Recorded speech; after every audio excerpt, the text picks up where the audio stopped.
Семејна драма од современото скопско секојдневие е опишана во романот Одбројување на Фросина Парамаковска, добитник на наградата Роман на годината, што ја доделува Фондацијата Славко Јаневски, денеска беше промовиран во Кавадарци. Авторката на романот во изјава за КТВ искажа задоволство од можноста да го представи своето дело и пред кавадарчани. Прекрасно се чувствувам, особено затоа што прв пат сум и лично во Кавадарци, прв пат и промовираме роман, така што еве се надевам дека исто како што сум јас среќна дека ќе ги задоволиме очекувањата и на публиката. Мене секогаш ми е тешко да зборувам за моите романи, наку се работи за една млада жена која што е во брак со лице кое што има психички проблеми и понатаму сите контрадикции во кои што таа лично влегува, дел од тие контрадикции кои што самата приказна судбината ги поставува. И ето, отприлика накусо е било тоа. Еве, од пораки ќе извадам од самиот роман. Пораката е надеж. Романот завршува со една порака за надеж, за живот. На сите ни треба малку повеќе надеж, повеќе оптимизам, така што искрено еве јас како автор на сите им го посакувам тоа.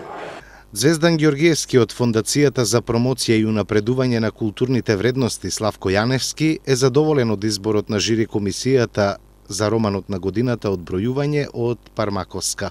Многу сум среќен. Возбуден сум, можеби повеќе од прв пат кога ја доделивме наградата. Многу сум среќен што е овој роман добитник, затоа што беше пречекан со неподелени чувства, позитивни и од критиката и од публиката, и не слушнав досега ни еден критички или негативен збор или негативна реакција зошто овој роман ја добил наградата. Инаку лично, што не е многу битно, не бев јас во жирито годината. Фросина Пармаковска следам од низините сами почетоци и има една стилистика која носи новини и свежина во македонската литература.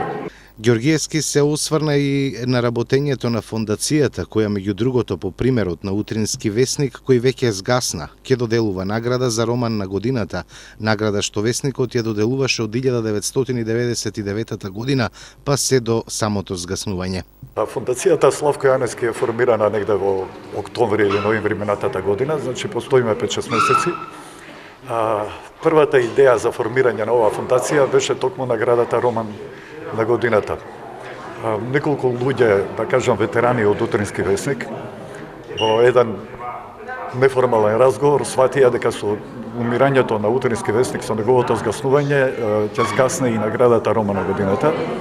Сметавме дека е тоа бренд кој има веќе традиција, 18 години до тогаш беше доделувана, и знаеме дека во Македонија многу тешко се создаваат традиции, а многу лесно се гушат или уништуваат, и се обидовме прилично ентузијастички да не дозволиме дисконтинуитет и да продолжи оваа награда.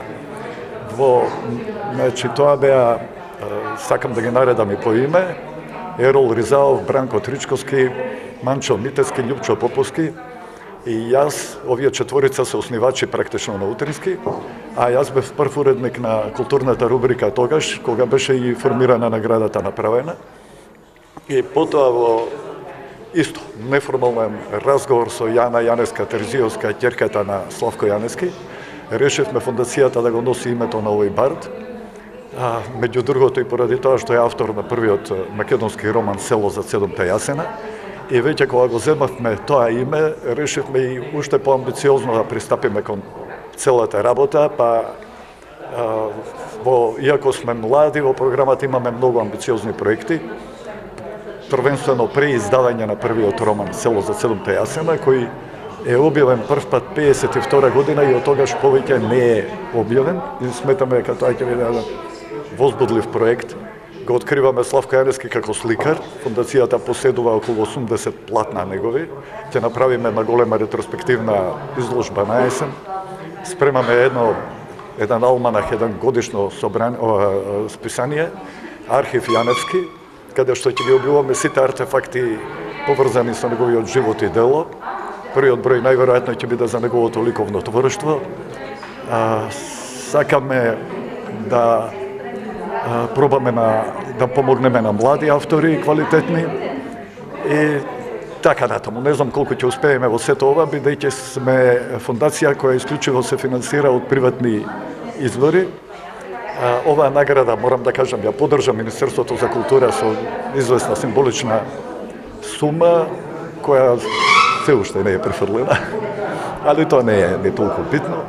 Романот на Пармаковска беше избран меѓу 27 пристигнати романи. Одбројување е трет роман на Пармаковска, која дипломирала на катедрата за општа и компаративна книжевност, а магистрирала на културолошките студии при Институтот за македонска литература.